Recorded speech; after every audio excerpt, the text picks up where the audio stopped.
Hello, in front of me I got Flydigi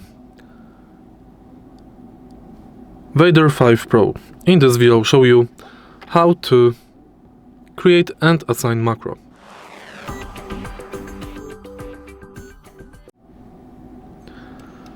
To create and assign macro on your controller, let's go to Flydigi Space Station and next select button. Select button you would like to assign macro to and select macro. Now click here to set macro and create. Record and create your macro. There are a maximum of 64 inputs. Tap save